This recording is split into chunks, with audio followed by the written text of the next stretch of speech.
नमस्कार विद्यार्थी मित्रांनो, माझं नाव सुहास भिसे. स्वागत आहे तुमचं सर्वांचं परत करंट अफेअर्स मराठी या आपल्या मायबोली भाषेतील एज्युकेशनल यूट्यूब चॅनलमध्ये. विद्यार्थी मित्रांनो, आज आहे 14 एप्रिल 2026. आजच्या दिवसाचे जेवढेही चालू घडामोडीचे महत्त्वाचे टॉप प्रश्न बनत असतील ते सर्व प्रश्न आपण या व्हिडिओच्या माध्यमातून पाहणार आहोत. तरी सर्वप्रथम आपण जर नवीन असाल, पहिल्यांदा या चॅनलवरील व्हिडिओ पाहत असाल तर चॅनलला या ठिकाणी अवश्य सबस्क्राईब सुद्धा करून घेऊ शकता. ठीक आहे, चला तर मग आपण आजच्या व्हिडिओला सुरुवात करूया. त्या अगोदर कालच्या व्हिडिओमध्ये जो काही शेवटचा प्रश्न विचारला होता त्या प्रश्नाचं उत्तर जाणून घेऊया. काय होता प्रश्न? खालीलपैकी कोणत्या राज्यामध्ये भारतीय लष्कराच्या त्रिशक्ती कॉर्प्सने ऑपरेशन हिमसेतू हे ऑपरेशन सुरू केलेलं आहे? तर बऱ्याच विद्यार्थी मित्रांनी अगदी योग्य उत्तर टाईप करून सांगितलं आहे. पर्याय क्रमांक बी सिक्कीम हे या प्रश्नाचं योग्य उत्तर असणार आहे. तर सिक्कीम राज्याच्या अंतर्गत पर्टिक्युलरली उत्तर भागामध्ये बरोबर त्या ठिकाणी ऑपरेशन हिमसेतू सुरू केलेलं आहे. कोणी? तर भारतीय लष्कराच्या त्रिशक्ती कॉर्प्सने. ऑपरेशन हिमसेतू असं या ऑपरेशनचं नाव आहे. ठीक आहे, आता पाहूया विद्यार्थी मित्रांनो प्रश्न क्रमांक पहिला. टोटल संपूर्ण व्हिडिओमध्ये 12 प्रश्न असतील. सुरुवातीपासून शेवटपर्यंत व्हिडिओ प्रामाणिकपणे पाहण्याचा प्रयत्न करा. एक एक प्रश्न महत्त्वाचा आहे, तुम्ही कोणत्याही परीक्षेची तयारी करा. बरोबर. प्रश्न क्रमांक पहिला लिहून घ्या. ज्येष्ठ गायिका आपल्या आशा भोसलेजी यांना महाराष्ट्र भूषण पुरस्कार कोणत्या वर्षी मिळालेला होता? प्रश्न क्रमांक पहिल्याचं योग्य उत्तर आहे पर्याय क्रमांक डी. या ठिकाणी 2021 या वर्षाच्या अंतर्गत त्यांना या ठिकाणी ज्येष्ठ गायिका आशा भोसलेजी यांना या ठिकाणी महाराष्ट्र भूषण पुरस्काराने सन्मानित करण्यात आलेलं होतं. क्लिअर? यांच्याबद्दल काही 4-5 पॉईंट्स आहेत जे की आता एक्झाममध्ये या ठिकाणी विचारले जाण्याची शक्यता आहे. जसं की यांचं पूर्ण नाव आशालता दीनानाथ मंगेशकर. जन्म झाला होता 8 सप्टेंबर 1933ला. निधन झालं आत्ताच 12 एप्रिल 2026ला. यांच्या वडिलांचं नाव होतं दीनानाथ मंगेशकर. ते देखील प्रसिद्ध गायक आणि अभिनेते होते. मोठी बहीण आहे यांची लता मंगेशकर. त्यांना देखील भारतरत्न पुरस्काराने सन्मानित देखील करण्यात आलं होतं. यांना म्हणजेच आशा भोसलेजी यांना या ठिकाणी वेगवेगळ्या पुरस्काराने सन्मानित करण्यात आलं आहे. जसं की 2000 मध्ये दादासाहेब फाळके पुरस्कार, 2008 मध्ये पद्मविभूषण पुरस्कार, 2018 मध्ये बंग विभूषण पुरस्कार, 2021 मध्ये महाराष्ट्र भूषण पुरस्कार. या ठिकाणी 18 वेळा सर्वोत्कृष्ट पार्श्वगायिका महाराष्ट्र राज्य चित्रपट पुरस्काराने देखील यांना सन्मानित करण्यात आलं आहे. या गोष्टी तुम्हाला लक्षात ठेवायच्यात परीक्षेला अनुसरून. ठीक आहे, पुढचा प्रश्न प्रश्न क्रमांक दुसरा. PACE पेस उपग्रह मोहीम पेस सॅटेलाइट कॅम्पेन या ठिकाणी कोणत्या अंतराळ संस्थेने प्रक्षेपित केलेलं आहे?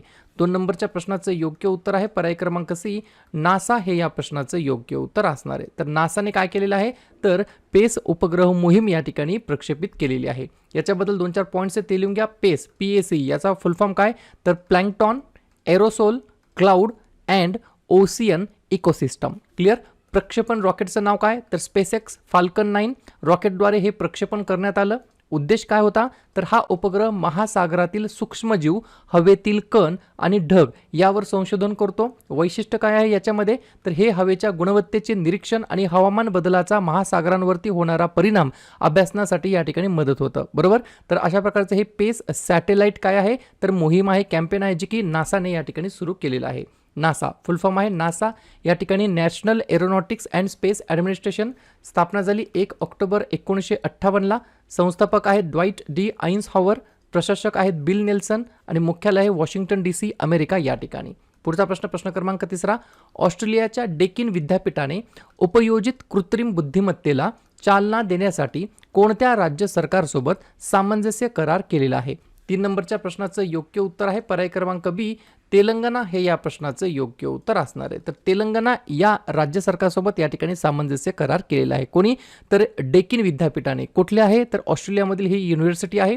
या सहकार्याचा भर मोठ्या प्रमाणावरती कौशल्यवृद्धी, संयुक्त उपयोजित संशोधन आणि स्टार्टअप सक्षमीकरणावरती आहे. बरोबर. तर या उद्देशाने या ठिकाणी हा सामंजस्य करार करण्यात आला आहे ऑस्ट्रेलियाच्या डेकिन विद्यापीठाने तेलंगणा राज्यासोबत. ठीक आहे, तेलंगणा राज्य. स्थापना 2 जून 2014.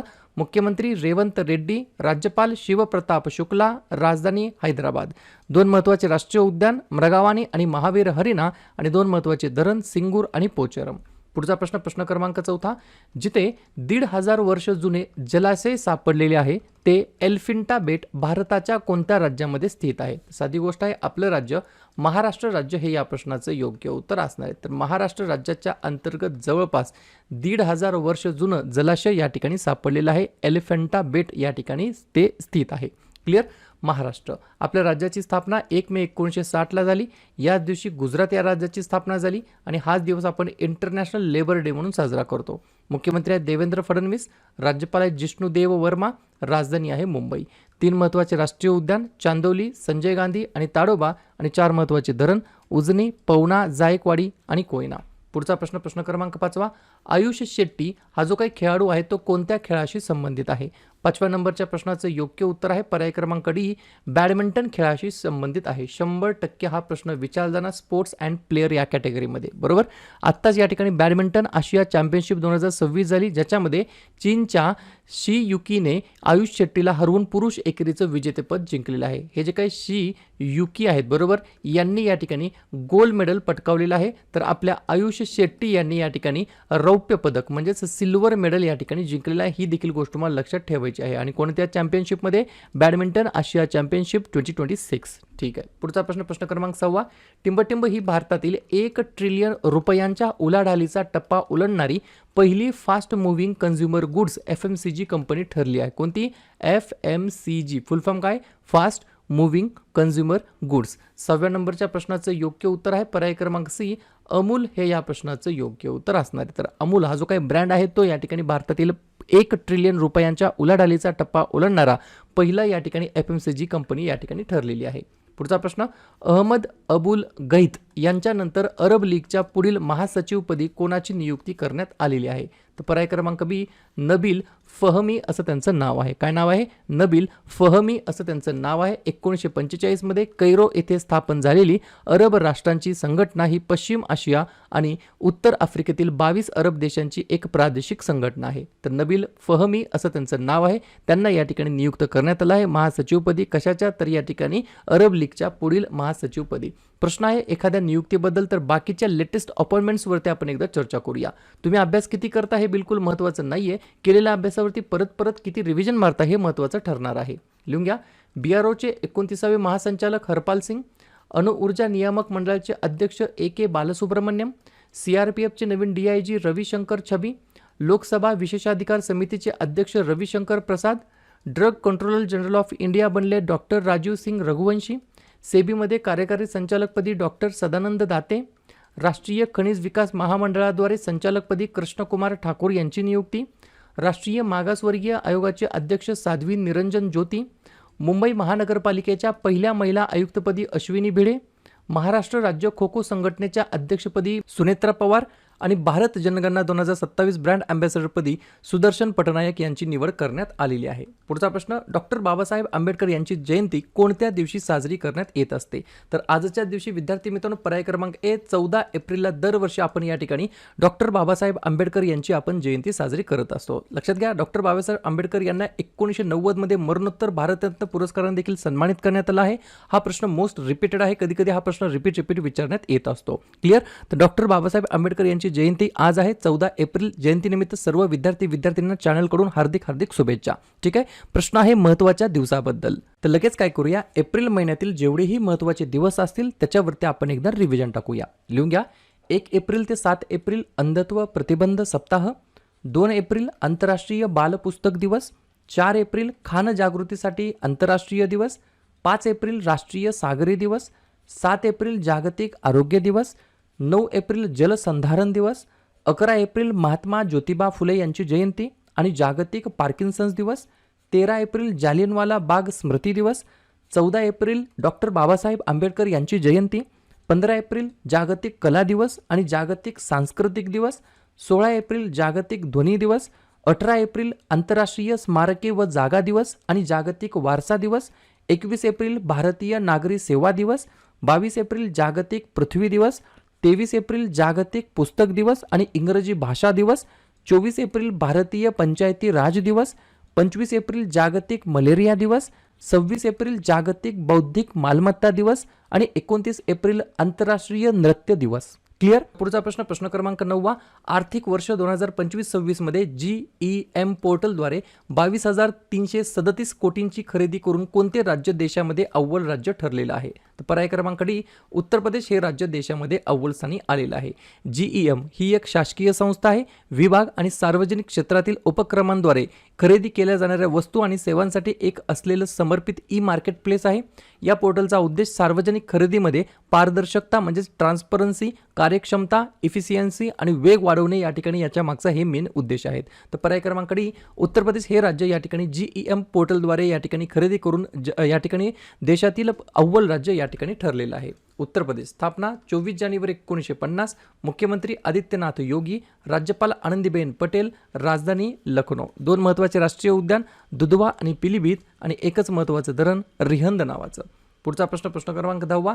ALH MK3 हा कोणत्या स्वदेशी हेलिकॉप्टरचा प्रकार आहे? 10व्या नंबरच्या प्रश्नाचं योग्य उत्तर आहे पर्याय क्रमांक सी, ध्रुव हे या प्रश्नाचं योग्य उत्तर असणार आहे. या ठिकाणी 2 पॉईंट लिहून घ्या. नुकतेच HAL म्हणजेच काय, हिंदुस्तान एरोनॉटिक्स लिमिटेडने भारतीय तटरक्षक दलाला 4 ALH MK3 maritime role helicopter सुपूर्द करून सागरी क्षमता या ठिकाणी अजून वाढवलेली आहे.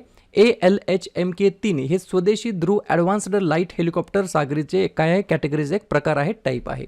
पुढचा प्रश्न, अलीकडे चर्चेमध्ये असलेले श्री चामुंडेश्वरी मंदिर कोणत्या राज्यामध्ये स्थित आहे? तर या ठिकाणी पर्याय क्रमांक बी, कर्नाटक राज्याच्या अंतर्गत हे चामुंडेश्वरी मंदिर आहे. पॉईंट लिहून घ्या. श्री चामुंडेश्वरी मंदिरातील बांधकामावर बंदी घालणाऱ्या न्यायालयीन आदेशांचे उल्लंघन केल्याबद्दल कर्नाटक उच्च न्यायालयाने राज्य सरकारवरती ही टीका केली आहे. हे मंदिर कर्नाटकातील चामुंडी टेकडीवर वसलेले असून ते एक प्रमुख धार्मिक स्थळ आहे देखील आहे. हे देवी दुर्गेचा अवतार असलेल्या देवी चामुंडेश्वरीला या ठिकाणी समर्पित आहे. हे मंदिर श्री चामुंडेश्वरी मंदिर. क्लिअर? तर कर्नाटक राज्याच्या अंतर्गत येतं. जाता जाता कर्नाटकबद्दल चर्चा करून जाऊया. स्थापना झाली 1 नोव्हेंबर 1956. मुख्यमंत्री सिद्धरामय्या, राज्यपाल थावरचंद गेहलोत, राजधानी बेंगलुरू. 4 महत्त्वाचे राष्ट्रीय उद्यान बांदीपूर, कुद्रेमुख, अंशी आणि बॅनरघट्टा आणि 5 महत्त्वाचे धरण तुंगभद्रा, कदरा, अलमटी, कृष्णराजा आणि नारायणपूर. शेवटचा प्रश्न, आंतरराष्ट्रीय मानवी अंतराळ उड्डाण दिवस केव्हा साजरा करण्यात आलेला आहे? तर या ठिकाणी 12 एप्रिलला दरवर्षी आपण या ठिकाणी विद्यार्थी मित्रांनो आंतरराष्ट्रीय मानवी अंतराळ उड्डाण दिवस म्हणून आपण साजरा करतो. पॉईंट लिहून घ्या. अंतराळ विज्ञानातील कामगिरीचा सन्मान करणे, शांततापूर्ण उद्देशांसाठी अवकाशाचा वापर करणे आणि वैज्ञानिक संशोधनास प्रोत्साहन देणे हे या दिवस साजरा करण्याचे मागचे मुख्य उद्दिष्ट आहे. क्लिअर? तर अशा प्रकारे विद्यार्थी मित्रांनो हे होतात 12 प्रश्न. उपक्रम कंटेंट हा जो काही प्रयत्न आपण सुरू केला आहे मराठी भाषेमध्ये कसा वाटतो अवश्य कमेंट करत चला. आणि तुमच्यासाठीचा आजचा खास प्रश्न, लता दीनानाथ मंगेशकर पुरस्कार 2026 कोणाला देण्यात आलेला आहे? आशा भोसले, अमिताभ बच्चन, कुमार मंगलम बिर्ला की कैलास सत्यार्थी? तर ज्या पण विद्यार्थ्यांनी या प्रश्नाचं योग्य उत्तर येत असेल त्या प्रश्नाचं उत्तर तुम्ही कमेंट बॉक्समध्ये देण्याचा प्रयत्न करा. प्रश्नाचं उत्तर चुकू द्या, बरोबर येऊ द्या, काहीच हरकत नाही. ट्राय करणं, प्रयत्न करणं सर्वात जास्त महत्त्वाचं आहे. आणि दुसऱ्या दिवशी येऊन आपण दिलेल्या प्रश्नाचं उत्तर हे बरोबर आले की चुकलं, दुसऱ्या दिवशी येऊन नेहमी चेक करणं, अभ्यासामध्ये कन्सिस्टन्सी मेंटेन ठेवणं हे सगळ्यात जास्त महत्त्वाचं ठरणार आहे. तर लगेच काय करूया, एप्रिल महिन्यातील जेवढेही महत्त्वाचे दिवस असतील त्याच्यावरती आपण एकदा रिव्हिजन टाकूया. लिहून घ्या.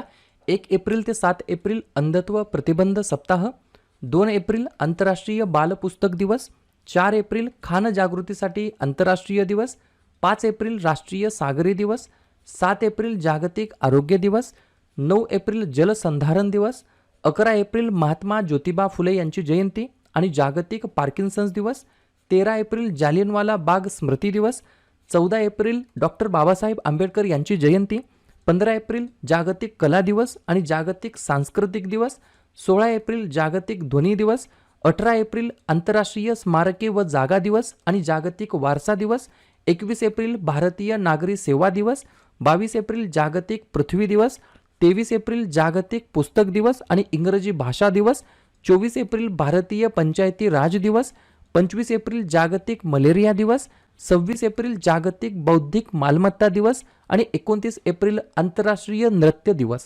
क्लिअर?